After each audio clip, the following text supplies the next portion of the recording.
Hi, it's Kate from Pilot DLT.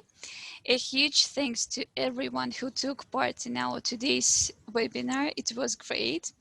We decided to change the way we sent you the recording a little bit. So instead of the recording of the webinar, the actual webinar, we'll send you this kind of video lecture. So don't worry, everything will be there. The only thing which will be left out are different polls and discussions which you took part in. So obviously this kind of video lecture will be a little bit shorter to save your time, as you're all pretty busy at work. So you will be able to make the full use of this video. So we talked about making primary learners confident readers and what it takes to teach them to read. And we started with this kind of poll. I hope you remember. So we talked about the best age to start teaching reading. And we agreed that it should be something like 6 or 7 years old, though it's all pretty individual. So some kids start at 4 or 5. Some, for one reason or another, start a bit later at the age of 8 or 9. But the best age to start is 6 or 7. We all agreed that a confident reader is the one who comprehends fully everything they are reading. Of course, with not too many mistakes, but understanding comprehension is the key thing here. And when little kids are becoming confident readers, they are setting off on a kind of journey. And this journey is a sort of a route, and they travel through 4 different lands. So you can see the map on the screen. They travel from A, the total inability to read, so that's the starting point of their journey, to the final destination, which is being confident readers and the ability to read long text for pleasure or to gain knowledge. On their way, they travel through 4 different lands, 4 different stages. And we discussed them with you in the webinar. The first one is reading single words. Then they move on to reading phrases and sentences. The next land is reading short stories. They're usually picture stories in primary course books. And the final destination is the ability to read long texts, either for pleasure or to gain some knowledge. We'll start with the first land, with the first stage of the journey, which is reading single words. This is usually done with the help of phonics instructions. When we teach phonics, you have to stick to 4 main principles. The first is systematic. So phonics should be there in every lesson you teach. If you do this once a month, let's say, you're probably just wasting your time once a month. Then it should be explicit. As you see on the screen, these examples from Jolly Phonics course book is about spending quite a lot of time on reading practice. So again, spend about 15 or 20 minutes in your classroom to teach phonics, to practice reading with kids. And that's the second principle, explicit phonics. The final thing is familiar routines. You see that these 2 pages, they come from this course book and they are pretty similar. First is introduction, then some practice, then reading practice, and the routines are the same every time you do some reading practice with little kids. It makes it much easier for them. They know what to expect, what they're supposed to do in the classroom. It saves your time because you don't have to explain all the things they need to do. So no wasted time on the new instructions or stuff like this. So they are the main principles of teaching phonics in general. And now we'll take a look at the example of the strategy you can apply to teaching phonics during one particular class. And we'll do this with Jolly Phonics program, the approach I already mentioned. I'll tell you just a bit about the program itself.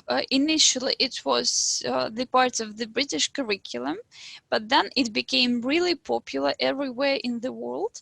And now this program is used to teach non-native speakers to read in English. There are 5 so-called basic skills here in Jolly Phonics. And the strategy you can use, you can see on the screen, is teaching letter sounds. So kids don't learn the names of the letters. They learn the names of the sounds like s, n, a, t, and so on. All these things are introduced with the story, accompanied by the action. Then they also learn how to form the letter formation. There is also blending and segmenting practice. Blending is actually reading, and segmenting is identifying sounds in words. They also focus on some tricky words, which are high frequency words. Those words are not so easy to read because there are no rules applied to them. So it's like sight reading. They have to remember the words the way they are. This approach is multisensory, so all skills are involved, and of course there should be constant revision. The more you revise, the better. Okay, now we'll take a look at the example of the lesson, so some extracts from the lesson. As I told you, this Jolly Phonics program is the program to teach native speakers to read in English. So this example, this lesson comes from, I guess, England or, I don't know, Scotland, somewhere from that country. And the main thing I'd like you to focus in this video is the key principles of this program. You can teach with Jolly Phonics and don't use any other course books at all. You can apply these principles to other course books you teach with. So watch the video and focus on these principles at work. I want to know if you can tell me a word that starts with that sound or has the sound in the middle. Turf or tennis. So let's all do it. Turf. Ah. And it's going up. So what's the letter? What's the sound? Per. Good boy. And what has a per at the start? Matthew. Pig. Pig. Good one. Jacob. Pineapple. Pineapple. What our sound and action is today? The Khan family is on a trip to Spain. They hire a car and decide to drive out to a small village and visit the castle there. On the way, they pass a donkey carrying a big bundle of sticks. Who can show me and tell me the sound for today? Liam? Good, so we have our hands up. With castanets also is a bit like a crab. We have to make Good. Tell me a word that they can see on the picture that has a curt sound. And it's a curly curt. There is castanets. That's our action. Clicking the castanets. Kitten. Kitten. Now let's have a look. Kitten. Put your hand up. Does this look right? So it has a curt sound. So Hamish is right. But we need to change it to make it look right. How could we change it so it still has a curt sound? What do we need to put, Zach? A king curt, that's right. So it is a king curt. And that's why on the board we have 2 curts. Because a curly curt and a king curt still make the same sound. So we can spell it like that, but it doesn't look quite right, so we need to change it. Let's have a look at how we write our curly curt today. So I want you to put your finger in the air and we're going to trace it. Ready? Blue. Yeah! Who can tell me, where does our curt start? Because it doesn't start up the top at 12 o'clock and go around. What time does it start? We talk about this in handwriting. We don't call it out, Charlie. Madison Kay? 2 o'clock. It's around the bend and we go over. Good job. This one's already on our board, but I would like you to sound it out using the actions. Tammy, can you do it for us? Cut.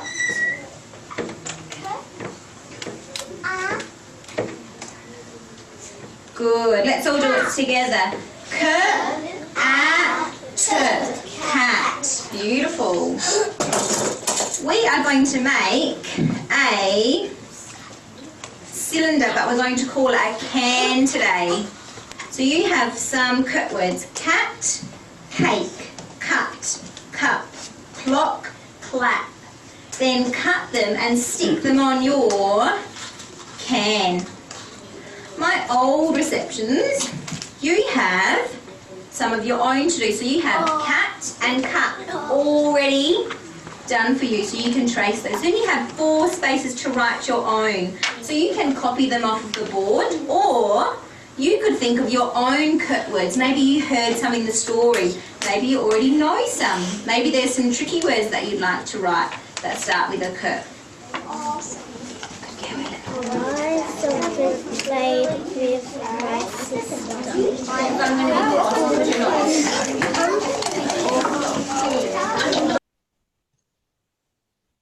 Okay. So as you saw in the video, so all these 5 basic skills at work.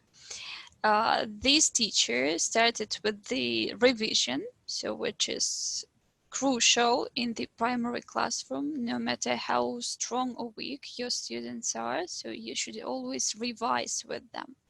Then the sound, in our case it was k, it was introduced with the story, with the action, the sound of castanets.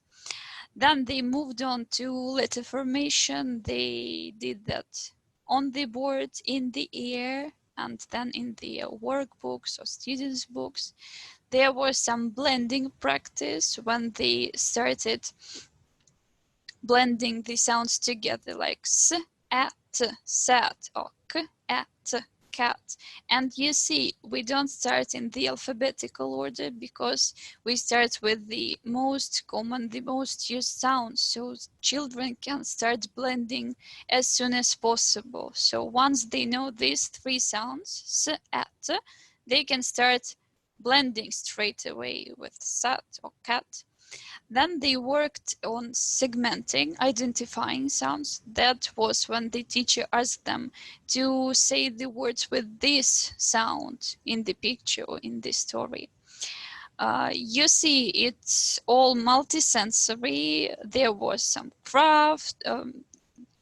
They worked with some making something, so there was a craft part. And this is the good example of all the principles of Jolly Phonics you can apply. Again, you can take the program and use it in your classrooms. You can just stick to these main principles and apply these principles to any course books you teach with. Though you will have to make some alterations, of course, like changing the story or maybe replacing some actions with something different. So you'll see what your particular classroom needs. But this is, I guess, one of the best and really effective ways to introduce sounds and to start blending, start reading single words. If we move to the next 2 lengths, like middle length of the journey, which is reading phrases and sentences and then reading picture stories, they're not that challenging as the first and the last on their way. And the main thing a teacher has to remember is that reading practice should be multisensory. It should be fun with games, competitions, some crafts, because that's the natural way children learn at this age. We often hear parents complaining, oh, the only thing you do in the classroom is cutting, coloring. They're the things I can actually do at home by myself without paying for the English classes. But that's the only way primary learners can learn something actually. So it shouldn't be changed, it shouldn't be ignored. So they do need this fun in the classroom, they need the crafts and multisensory approach. With picture stories, like the main principle is the same: make it multisensory. And the course books, they have quite a lot of picture stories in them, and they have great potential. So try to exploit this potential with this sequence of pictures. All these picture stories can be put in the order, and you can do this before you start reading, to practice some prediction skills. You can do that after you've read that, to play some memory games, let's say. As for characters and what they say, there is also a lot to do with your learners. It can be matching exercise, true or false, like who said this or who said that, or maybe even extending stories with your learners, adding some more events after you've finished with this. So we, in the webinar, we summed up everything we discussed about the first 3 lengths with a kind of recap. These 5 sentences you see on the screen, some of them are true, some of them are false. The first is false because young learners do like variety, but when it comes to teaching a sound, a new sound, teaching phonics, you don't have to come up with something new, because the more familiar the procedure is, the better, because they feel confident, they feel comfortable, and it's not that time consuming because they know what to do. The second is, of course, false, because revision is never a waste of time. So revise as much as possible. It makes everything work. It's really effective. The third is true, as you remember. So they can start blending straight away. They don't need all the sounds of English to start reading, to start blending. The fourth is true, because multisensory activities are really enjoyable and primary learners really love doing them. And the fifth is false, because reading picture stories is not an optional step. That's the third lens they travel through, and they do need this to gain some confidence before they move on to reading some longer texts. And this is what we'll move on to right now, reading long texts. So the text you see on the screen, we discussed that a bit in our webinar. So we all agreed that it doesn't look right, it doesn't look appealing, and no primary learner in the world would be eager to start reading this text. And we all agreed that the problem was with the absence of the pictures around this text. So the same text, which comes from Academy Stars, looks even shorter in the course book with all these pictures around. It's much more engaging and appealing. So what benefits do children get from the pictures? There are 3 of them. First of all, pictures stir up interest and imagination. Pictures make learners want to read these texts. Then pictures develop prediction skills. They are the tasks like, what do you think happened in this story? What can you see? Why? So they, again, help predict what the story is all about when you're just looking at the pictures. And of course, they help with unfamiliar vocabulary. If a learner is struggling with a word, you can always use the picture to help him out. We often accompany reading with these kinds of tasks. The text is usually followed by a gist task, just to get the main idea of the text, to check the main understanding. Then there is a specific info task, or maybe a detailed reading. And the sad truth is we often stop here. We don't go beyond these two kinds of tasks. But as we all agreed at the very beginning, confident readers are about comprehending everything properly. And the more complex and challenging tasks are, the better. So what you can do, for example, with this kind of text, you can tell the same story from the point of view of another character. And we're really lucky because a lot of primary course books have these kinds of texts where there are like 4 or 5 people in this story, something is happening, and when a child tells the same story but from a different point of view, of course it helps better comprehension. Or the task like distinguishing facts and opinions. That's a great springboard for further reading practice, and that's a very necessary skill to be developed when we're teaching reading. Okay, so that was the example of the text which a primary learner might want to read for pleasure, just to enjoy reading. There is also another type of longer text, which is often found in modern course books, some clear texts. They are about some factual information. So they read, the learners read, and they also find something out about the world. Like in this example, it's about some animals, what is special about them, what groups of them exist, like birds, fish, and mammals, and so on. And these clear texts might be rather challenging for primary learners to read, so they need to be prepared thoroughly. And to guarantee this good preparation, proper preparation, there are 5 steps which kids should take when they're getting ready to read. The name of each step starts with P, so this successful strategy is called 5 Ps. So let's see what these 5 Ps are. So we get ready with this first step. As you see, that's pre-teaching vocabulary. Then we move on to the next thing. Before you read, before the learners read, they ask to discuss what they know about fish, whether they like frogs, why not. And that's relying on prior knowledge.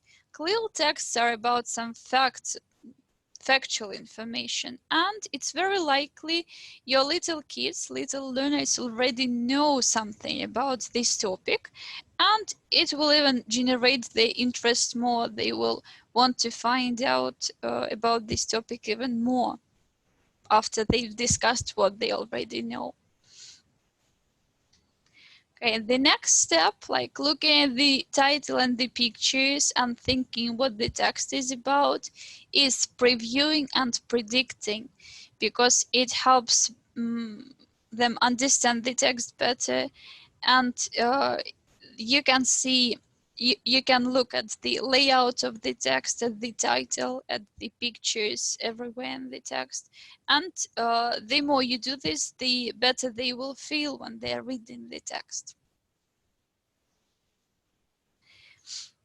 And the final step we take, the final P in this strategy, in this example, it's like a jigsaw reading where they work in the groups of 4.